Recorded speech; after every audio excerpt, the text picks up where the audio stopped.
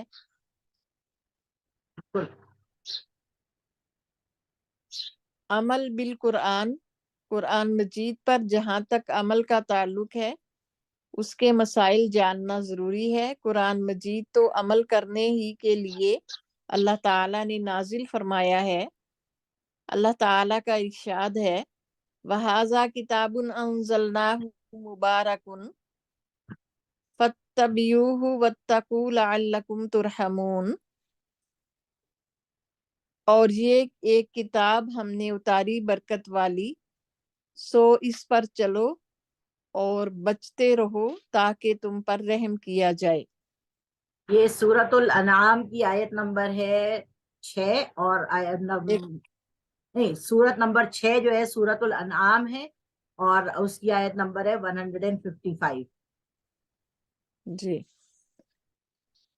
تلاوت قرآن مجید اور عمل بالقرآن کی مثال، رسول اللہ صلی اللہ علیہ وآلہ وسلم مندرجہ ذیل حدیث میں قرآن مجید پر عمل اور تلاوت کے ساتھ اس پر عمل کرنے کی حکیمانہ مثال بیان فرما کر عمل اور تلاوت دونوں طرف رغبت دلائی ہے۔ ارشاد فرمایا المؤمن الذی یقرأ القرآن ویعمل بہ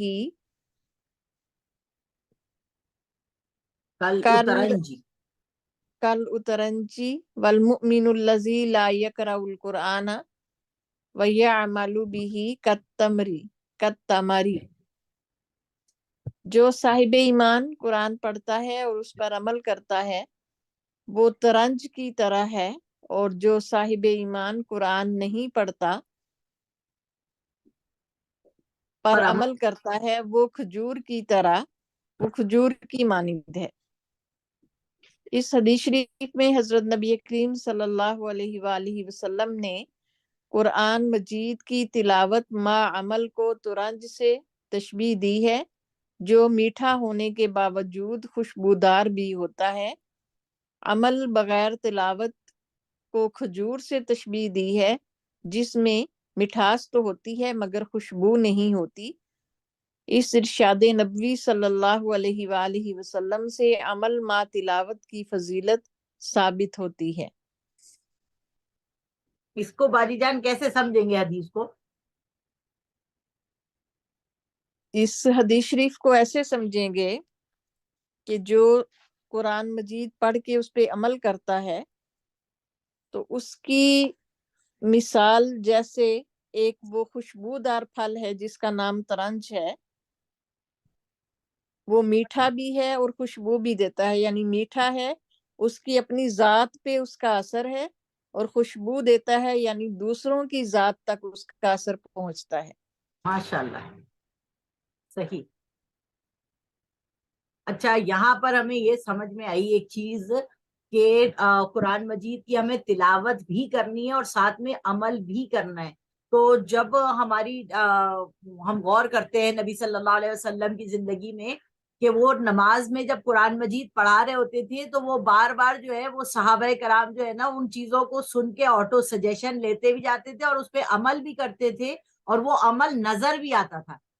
تو یعنی جی، ان کو بھی فائدہ ہوتا تھا، اور ان کے پاس سے وہ جو ترنج کی خوشبو آ رہی ہے تو وہ بھی لوگوں کو محسوس ہوتی تھی۔ اور اگر کوئی انسان تلاوت تو نہیں کر رہا مگر ایک دفعہ اس کو پتا چل گیا احکامات قرآن مجید کے اور وہ اس پہ عمل کر رہا ہے تو عمل تو اس کا لوگوں کو نظر آ گیا، اگر کوئی عمل تو آ گیا تو لوگ اس کو اس کی ہدایت اس کے ساتھ چلیں گے، مگر وہ جو خوشبو ہے جو یعنی پھیلانے کی خوشبو ہے وہ پھر وہ قرآن کی آیات کے ذریعے پھیلا نہیں سکے گا۔ یہ مطلب ہوا کا یہ مطلب ہوا کہ اس کے عمل تو ہے لیکن تلاوت نہیں ہے، ہاں، یعنی اس کے اپنے اوپر تو اس کا اثر ہو رہا ہے، اس کے اندر مٹھاس ہے اس کی، ٹھیک ہے، لیکن دوسروں تک کوئی اثر نہیں پہنچ رہا اس کا۔ صحیح۔ قرآن مجید پڑھنا اور پڑھانا۔ عن عثمان رضی اللہ عنہ قال قال رسول اللہ صلی اللہ علیہ وآلہ وسلم خیرکم من تعلم القرآن وعلمہ یہ بخاری شریف کی حدیث شریف ہے۔ حضرت عثمان غنی رضی اللہ تعالی عنہ سے روایت ہے کہ انہوں نے فرمایا، رسول اللہ صلی اللہ علیہ وآلہ وسلم نے فرمایا، تم میں سے بہتر آدمی وہ ہے جو قرآن مجید خود پڑھے اور دوسروں کو پڑھائے۔ سبحان اللہ۔ دو اشخاص قابل رشک ہیں۔ عن ابن عمر رضی اللہ عنہ قال، روایت ہے حضرت عبداللہ بن عمر رضی اللہ تعالی عنہ سے، فرمایا انہوں نے، قال رسول اللہ صلی اللہ علیہ وآلہ وسلم، فرمایا حضرت رسول اللہ صلی اللہ علیہ وآلہ وسلم نے، لا حسد الا علی اثنین، نہیں کوئی رشک مگر دو آدمیوں پر رشک، رجل آتاہ اللہ القرآن، ایک آدمی اس کو اللہ تعالیٰ نے قرآن مجید دیا، یعنی وہ حافظ قرآن ہے، فَهُوَ يَقْرَأُ بِهِ آنَاءَ اللَّيْلِ وَآنَاءَ النَّهَارِ، پھر وہ اس قرآن مجید کو پڑھتا ہے رات کی گھڑیوں میں اور دن کی گھڑیوں میں۔ وَرَجُلٌ آتَاهُ اللَّهُ مَالًا، اور ایک آدمی اس کو اللہ تعالیٰ نے مال دیا ہے، فَهُوَ يُنْفِقُ آنَاءَ اللَّيْلِ وَآنَاءَ النَّهَارِ، پھر وہ خرچ کرتا ہے اللہ تعالیٰ کے راستے میں رات کی گھڑیوں میں اور دن کی گھڑیوں میں۔ بخاری و مسلم کی یہ حدیث شریف ہے۔ یعنی یعنی قرآن یہ دو پڑھنے والا، آدمی جو، ہاں بولے بولے باجی جان۔ یہ دو لوگ جو ہیں، یہ دو صفات والے، یہ قابل رشک لوگ ہیں۔ صحیح۔ اپنے گھروں کو، رسول اللہ صلی اللہ علیہ وآلہ وسلم نے اس گھر کو قبرستان والی سے حدیث تشبیہ پڑھنی ہے دی باجی ہے۔ جان، یہ ابو ہریرہ والی حدیث پڑھنی ہے ہمیں، اپنے گھروں کو قبرستان نہ بناؤ۔ اپنے گھروں کو قبرستان نہ بناؤ۔ عن ابو ابی ہریرہ۔ ہریرہ رضی اللہ عنہ قال، قال رسول اللہ صلی اللہ علیہ وآلہ وسلم، لا تجعلوا بیوتکم مقابر، ان الشیطان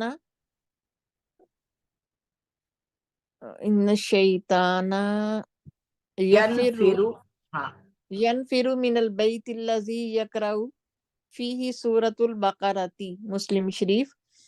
حضرت ابو ہریرہ رضی اللہ تعالیٰ عنہ سے روایت ہے، انہوں نے فرمایا رسول اللہ صلی اللہ علیہ وآلہ وسلم نے، اپنے گھروں کو قبرستان نہ بناؤ، بے شک اس گھر سے شیطان بھاگتا ہے جس میں سورۃ البقرہ پڑھی جاتی ہے۔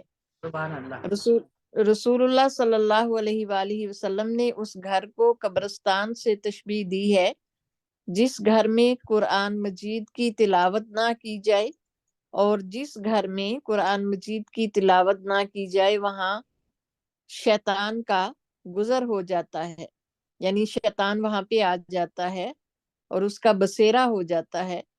اس روایت سے یہ بھی معلوم ہوا کہ جس گھر میں شیاطین کا اثر ہو جائے، اس گھر میں سورۃ البقرہ پڑھنے سے شیاطین کا عمل دخل جاتا رہتا ہے، اس لیے گھر میں قرآن مجید کی زیادہ سے زیادہ تلاوت کریں۔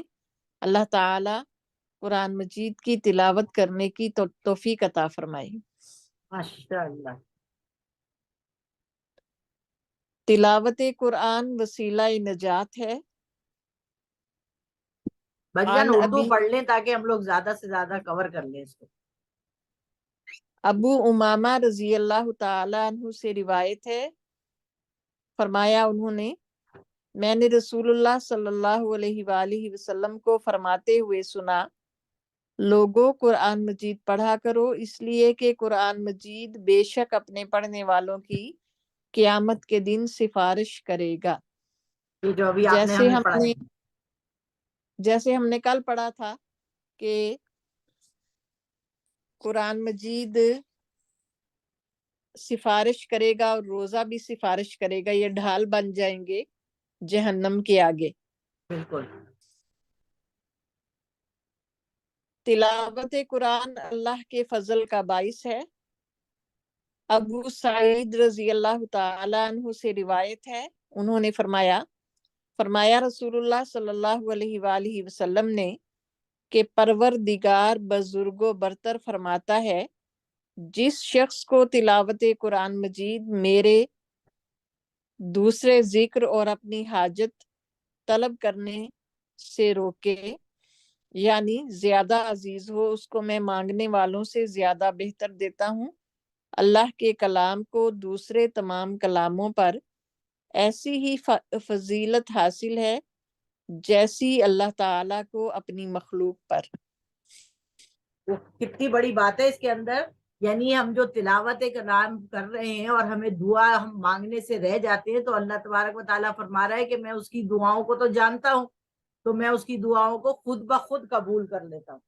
اور کلام پاک کی ایسی فضیلت بتائی ہے سارے کلاموں کے اوپر، یعنی تورات، زبور، انجیل، سب کے اوپر ایسی فضیلت ہے جیسی اللہ تعالیٰ کو فضیلت ہے اپنی تمام مخلوقات کے اوپر۔ سبحان اللہ۔ بے شک بے شک۔ تلاوت قرآن آخرت کے درجے بلند کرتی ہے۔ عبداللہ بن عمر رضی اللہ تعالی عنہ سے روایت ہے، فرمایا انہوں نے کہ فرمایا رسول اللہ صلی اللہ علیہ وآلہ وسلم نے، قرآن مجید پڑھنے والے سے قیامت کے دن کہا جائے گا کہ قرآن مجید پڑھتا جا اور اپنی منزل کی طرف بڑھتا جا، اور اسی طرح پڑھ، ٹھہر ٹھہر کر پڑھ جس طرح دنیا میں پڑھا کرتا تھا، تیری منزل تیری تلاوت کی آخری آیت تک ہے۔ سبحان اللہ۔ ترمذی اور ابو داود اور نسائی شریف میں یہ حدیث آ رہی ہے۔ یہ صرف حافظ قرآن کے لیے ہی ہوگی نا باجی جان؟ یہ وہی ہے نا، اقرا ورتقی ورتل کما ترتل فی الدنیا۔ یہ حافظ قرآن کے لیے ہے نا۔ اللہ تعالیٰ قبول فرمائے۔ قرآن مجید کا کچھ حصہ بھی یاد نہ ہونا دل کی ویرانی ہے۔ حضرت عبداللہ بن عباس رضی اللہ تعالیٰ عنہ سے روایت ہے، انہوں نے فرمایا رسول اللہ صلی اللہ علیہ وآلہ وسلم نے، جس شخص کے سینے میں قرآن مجید کا کوئی حصہ محفوظ نہیں، وہ اجڑے ہوئے گھر کی مانند ہے۔ اس کے اندر تو پھر ہمیں جو ہم کوشش کرتے ہیں کہ آخری 14 صورتیں تو کم از کم یاد ہو جائیں لوگوں کو، تو یہ بہت ضروری ہے کہ آپ کچھ نہ کچھ حصہ اپنے پاس یاد کر لیں۔ لیکن اس میں اتنی وہ مایوس ہونے والی بات بھی نہیں ہے کہ نماز جو ہم پڑھتے ہیں وہ بھی قرآن مجید کا حصہ ہے نا، اس میں بھی تو ہے نا کچھ نہ کچھ قرآن مجید۔ نہیں، اس میں اکثر لوگ جو ہیں جیسے کلو اللہ سے ہی نماز پڑھ رہے ہوتے ہیں، تو ہم کوشش کرتے ہیں دین فطرت میں کہ ہم آخری کی 14 صورتیں تو کم سے کم ان کو یاد کرائیں کہ چینج کر کر کے آپ پڑھتے رہے نماز کے اندر۔ بالکل، وہ تو ہے نا، وہ تو پھر اس کے لیے ہے نا جو پڑھنا چاہتا ہے، جو یاد کرنا چاہتا ہے۔ بالکل، نہیں تو اب ہم یہ حدیث سنا دیں گے نا اپنے پاس اس کو کہ بھائی یہ ویرانی کا سبب ہے انسان کے دل کی، کہ وہ بہت سی، جیسے ہم کہتے ہیں کہ اگر آپ کو ڈپریشن ہو رہا ہے تو آپ سورۃ الضحیٰ پڑھیں۔ اب کسی کو سورہ ضحیٰ نہیں آتی، بالکل صحیح ہے، اب سورہ ضحیٰ نہیں آتی تو بھائی وہ اس کو ہم کہتے ہیں یاد کر لو بھائی، تاکہ تمہارے لیے دل کی ویرانی کا سبب نہ بنے۔ ٹھیک ہے۔ قرآن مجید پڑھنے اور اس پر عمل کرنے والے کے والدین کی تاج پوشی۔ واہ۔ حضرت معاذ رضی اللہ تعالی عنہ سے روایت ہے، انہوں نے فرمایا رسول اللہ صلی اللہ علیہ وآلہ وسلم نے، جس نے قرآن مجید پڑھا اور اس کے احکام پر عمل کیا، اس کے ماں باپ کو قیامت کے دن ایسا تاج پہنایا جائے گا کہ اگر وہ تاج دنیا کے کسی مکان میں تمہارے درمیان ہوتا تو اس کی روشنی آفتاب کی روشنی سے بہتر ہوتی۔ پھر اس شخص کے بارے میں تمہارا کیا خیال ہے جس نے خود اس پر عمل کیا، یعنی جس کے والدین کو یہ مرتبہ بخشیں گے تو خود عمل کرنے والے کا کیا مرتبہ ہوگا، یعنی اس کا تو پھر بہت زیادہ مرتبہ ہوگا نا، یہ تو اس کے والدین کو مل رہا ہے تحفہ۔ بہت بڑی چیز ہے۔ دیکھیں اللہ کتنا مہربان ہے ہم پر، تو ہمیں چاہیے کہ ہم قرآن مجید میں جو اللہ کے احکام ہیں ان پر عمل کریں، تاکہ قیامت کے دن ہمارے والدین کی تاج پوشی ہو. لیکن اس میں ہم نے یہ پڑھا تھا نا کہ جی یہ حافظ قرآن کے لیے ہے. جی جی جی قرآن مجید پڑھنے اور اس کی تلاوت کرنے کی ترغیب. حضرت ابو ہریرہ رضی اللہ تعالیٰ عنہ سے روایت ہے، انہوں نے فرمایا حضرت رسول اللہ صلی اللہ علیہ وآلہ وسلم نے قرآن مجید پڑھنا سیکھو اور پڑھا کرو. جس نے پڑھنا سیکھا پھر پڑھا اور پابند رہا، اس کے لیے قرآن مجید کی مثال ایسے ہے جیسے مشک سے بھری ہوئی تھیلی اور اس کی خوشبو ہر طرف پھیل رہی ہو. اور جس نے قرآن مجید پڑھنا سیکھا ہو پھر اس کی تلاوت سے غافل ہو گیا حالانکہ وہ اس کو یاد بھی ہے، اس کی مثال اس تھیلی کی طرح ہے جو مشک پر اس طرح لپیٹ دی گئی ہو کہ اس کی خوشبو کو پھیلنے نہ دے. یہ دیکھیں ترمذی، نسائی اور ابن ماجہ، یعنی یہ کتاب کے اندر اللہ تبارک و تعالیٰ نے ہمیں کتنی ساری چیزیں بتائی ہوئی ہیں، اور ہم لوگ کیسے ہو گئے، اللہ معاف کرے، کہ جو قرآن میں، یہ بھی آپ حافظ قرآن پہ بھی کر سکتے باجی جان، اور یہ بغیر حافظ قرآن پہ بھی کر سکتے، یہ والی بات منطبق. جی یہ کر سکتے ہیں، کیونکہ اس میں یہ بھی ہے نا کہ قرآن مجید پڑھا اس نے، پھر اس کو اس کے اوپر اس اس نے کی عمل بھی تلاوت کرنا بھی ہے. اس کی تلاوت سے بھی غافل ہو گیا. ہاں جیسے تو یہ بہت سے حافظ حافظ قرآن کے قرآن. لیے بھی، اس کے لیے بھی ہو سکتی ہے، اور ویسے بھی جو سمجھ کے پڑھتا ہے اور تلاوت بھی کرتا ہے، اور اس تلاوت کو جو کر رہا ہوتا ہے اس کو سمجھ رہا ہوتا ہے کہ اس میں کیا ہے، اس کے لیے بھی ہے. مطلب جیسے ہم نے پڑھا ہوا تھا، اتنے سالوں سے کیا ہوا ہے، اور اس کو ہم ناظرے میں تو پڑھ رہے تھے اور سنا نہیں رہے تھے، تو وہ ایسا پتا چلا کہ وہ یاد نہیں تھا، اس کی خوشبو نہیں پھیل رہی تھی. اب جب ہم وہی چیز کو زبانی پڑھ رہے ہوتے ہیں تو ایک انسان کو احساس ہوتا ہے کہ یہ اتنی بڑی کتاب جو ہمارے ہاتھ میں ہے، اس کو ہم بغیر دیکھے پڑھ رہے ہیں. باجی جان کتنی بڑی چیز ہے. ماشاء تو اللہ. وہ جو خوشبو ہے، وہ آپ نے اگر نہیں پڑھ رہے اس قرآن مجید کو، تو ایسا ہے جیسے آپ نے تھیلی لپیٹ دی، اب وہ پرفیوم اس کے اندر ہے مگر خوشبو ہی نہیں آ رہی، تو کیا فائدہ. اور سپرے کر دیا آپ نے، پڑھا آپ نے، تلاوت کی، تو آپ کی سانس کے ذریعے جو آپ کے گھر کے اندر تلاوت جاری ہے، تو اس سے آپ کی گھر میں خوشبو پھیل رہی ہے. واہ واہ واہ. قرآن مجید کے ایک ایک حرف تہجی پر 10 نیکیاں. حضرت عبداللہ بن مسعود رضی اللہ تعالی عنہ سے روایت ہے، انہوں نے فرمایا حضرت رسول اللہ صلی اللہ علیہ وآلہ وسلم نے، جس شخص نے قرآن مجید کا ایک حرف پڑھا اس کے بدلے اس کے لیے ایک نیکی ہے، اور ہر نیکی 10 نیکیوں کے برابر ہے. میں یہ نہیں کہتا کہ الف لام میم ایک حرف ہے، بلکہ الف ایک حرف ہے اور لام ایک حرف ہے اور میم ایک حرف ہے. ترمذی شریف کی روایت ہے. جی. تلاوت کرنے کا طریقہ. قرآن مجید کی تلاوت میں عجلت سے کام لینا، گھبرا کر جلدی جلدی پڑھنا ناپسندیدہ اور نقصان کا باعث ہے، اس لیے اللہ تعالی نے ہدایت فرمائی. ورتل القرآن ترتیلا، اور قرآن مجید کو کھول کھول کر پڑھ، قرآن مجید کو صاف صاف پڑھ، یہ ٹھہر ٹھہر سورۃ پڑھ. المرسلات کی آیت ہے، سورۃ المرسلات کی آیت نمبر 4. نہیں یہ سورۃ المزمل نہیں ہے. نہیں سوری، 77 نہیں، سورۃ المزمل کی آیت نمبر ہے 4. جزاک اللہ باجی جان، میں وہ جو ہے نا 3 کو کچھ اور دیکھ رہی. صحیح. اس آیت کریمہ سے یہ معلوم ہوا کہ تلاوت قرآن مجید کے وقت ٹھہر ٹھہر کر پڑھنا تلاوت کے اہم آداب اور ضروریات میں سے ہے، اور اس میں بڑے فائدے ہیں. یعنی ہم یہ کوشش کرتے ہیں کہ ہم قرآن مجید کو پڑھ کے ایک پارہ پڑھنا ہے تو اس کو جلدی جلدی مکمل کر لیں، 2 پڑھنے ہیں تو اس کو جلدی جلدی مکمل کر لیں. ہمیں ٹھہر ٹھہر کے پڑھنا چاہیے. جہاں پہ اس کے وقف لگے ہیں وہاں پہ وقف کرنا چاہیے.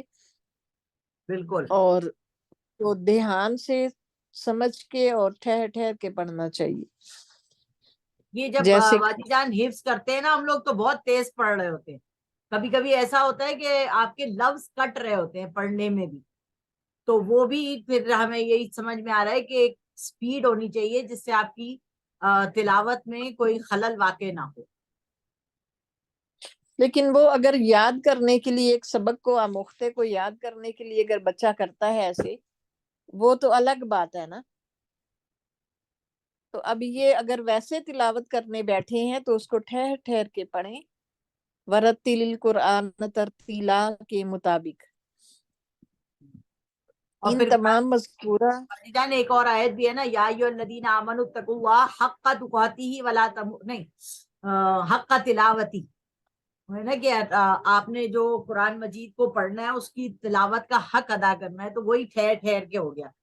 اور حضور صلی اللہ علیہ وسلم کو بھی اللہ تبارک و تعالیٰ نے فرمایا تھا لا تحرک بہ لسانک لتعجل بہ, آپ اپنی زبان کو تیزی سے حرکت نہ دیں کہ آپ کو یاد ہو جائے کہ جو جبرائیل پڑھ رہے ان علینا جمعہ وقرآنا فاذا قرأناہ فاتبع قرآنہ, کہ ہمارا کام ہے کہ اس کو جمع بھی دیں آپ کے سینے میں اور بیان کرنا بھی آپ کو سکھا دیں. سکھا دیں. جی بھائی. ان تمام مذکورہ احکام و فضائل کا خلاصہ یہ ہے کہ قرآن مجید پر عمل کیا جائے, اور عمل کے لیے قرآن مجید کا علم ضروری اور مقدم ہے, اور علم کے لیے تبلیغ و اشاعت, نشر و طباعت اہم اور مؤثر ذرائع اور وسائل ہیں. یعنی جو علم حاصل کرنا چاہتا ہے اس کے لیے بہت سارے وسائل ہیں اگر وہ ان سے فائدہ اٹھانا چاہے تو. جہاں تک عمل بالقرآن کا تعلق ہے, اگر کوئی شخص ضروری مسائل شرعیہ کا علم حاصل کر لے اور اس پر عمل کرے تو وہ قرآن و سنت ہی پر عمل کے مترادف ہے. قرآن مجید پڑھنا اور سمجھنا بجائے خود ایک مستقل عبادت اور باعث خیر و برکت ہے. اس لیے ہر مسلمان پر لازم ہے کہ وہ خود قرآن مجید پڑھنا سیکھے, اپنے بچوں اور دیگر متعلقین کو بھی سکھائے, خود بھی تلاوت کی عادت ڈالے, اور اپنے متعلقین و احباب اور حلقہ اثر کے لوگوں کو قرآن مجید پڑھنے اور اس پر عمل کرنے کی تاکید کرے. اگر تلاوت قرآن مجید کے ساتھ اس کا فہم بھی حاصل ہو جائے تو نور علی نور ہے. قرآن مجید کی اشاعت کا جہاں تک تعلق ہے, بلا شبہ دنیاوی اور اخروی منفعتوں اور برکتوں کا باعث ہے. اس میں جس قدر کوشش کی جائے اسی قدر اجر و ثواب اور خیر و برکت حاصل ہوگی. جبکہ قرآن مجید کے ایک حرف پڑھنے یا پڑھانے پر 10 نیکیاں حاصل ہوتی ہیں, تو پورے قرآن مجید کے پڑھنے اور پڑھانے پر 32,36,700 نیکیاں حاصل ہوں گی. سبحان اللہ. کیونکہ پورے قرآن مجید میں 3,23,670 حروف ہیں. یہ بھی لوگوں نے گن ڈالے. یا لیکن یہ تو حروف ہے نا. جی تو حروف میں ٹھیک تو ہے, بتا رہے ہیں نا ٹھیک باجی بات ہے جان ان کہ کی. 10 نیکیاں آپ کو ایک حرف پہ مل رہی ہیں, تو انہوں نے یہ حرف گن ڈالے کہ کتنی 10 سے اب آپ اس کو ملٹی پلائی کر لیں, تو ہمیں قرآن مجید کو جو ہم رمضان میں پڑھنے کے لیے اور یہ کورس جو ہم کر رہے ہیں اس میں ہمیں یہی بتانا ہے کہ آپ اتنے حروف جو ہے وہ اگر آپ پورے مہینے میں پڑھیں. بہت سے لوگوں کا یہ شوق ہوتا ہے کہ ہم ایک مہینے میں 2 قرآن مکمل کریں, 3 قرآن مکمل کریں. تو میں ان کو ہمیشہ یہ کہتی ہوں کہ دیکھو میں حافظ قرآن ہونے کے باوجود بھی رمضان المبارک میں صرف 2 قرآن مجید مکمل کرتی ہوں. ماشاء کیوں؟ اللہ. کیونکہ آرام آرام سے کرو نا, سمجھ سمجھ کے کرو, تو پڑھ کے کرو اپنا. اور نبی صلی اللہ علیہ وسلم سے بھی یہ پتا چلتا ہے کہ رمضان المبارک میں انہوں نے 1 مرتبہ دور کیا اور دوسری دفعہ 2 مرتبہ دور کیا. ٹھیک ہے, تو اگر ہم دور بھی کر رہے ہیں قرآن مجید کا تو اتنا پڑھیں جتنا ابھی آپ نے پیچھے بتایا نا کہ ٹھہر ٹھہر کے پڑھیں یا سمجھ سمجھ کے پڑھیں, تو کم از کم آدھا گھنٹہ لگتا ہے. اور جب جی ہم پڑھتے ہیں حفظ میں تو ہم تقریباً 22-23 منٹ کے اندر سپارہ مکمل کرتے ہیں. اگر کوئی 17 منٹ میں یا 16 منٹ میں قرآن کا سپارہ مکمل کرتا ہے تو وہ اس کے الفاظ کٹنا شروع ہو جاتے ہیں. تو اتنا ہاں تیز نہیں ہونا چاہیے. تو یہاں پر یہ ہمیں بات پتہ چلی کہ نمبر عدد تو یاد نہیں رہیں گے مگر اتنا ثواب ملے گا ہمیں. بالکل لاکھوں کے حساب سے. قرآن مجید کی خیر و برکت کا یہ کھلا ہوا اعجاز ہے کہ قرآن مجید کے شائع کرنے والے کسی تابع اور ناشر کو کبھی کوئی مالی خسارہ نہیں ہوا. یعنی یہ اس کی برکت ہے نا قرآن مجید کی. یہاں تک کہ غیر مسلموں کو بھی قرآن مجید کی اشاعت کے صدقے میں بے حد مالی منفعتیں حاصل ہوئی ہیں اور اب بھی ہو رہی ہیں. اچھا باجی جان، اس کے اندر یہ ہے کہ اگر ہم اس کو یہاں پر روک دیتے ہیں نا تو ایک منٹ یہ پڑھ لیتے ہیں. سبحان ربک رب العزت عما یصفون وسلام علی المرسلین والحمد للہ رب العالمین. جزاک اللہ خیرا، احسن الجزاء فی الدارین.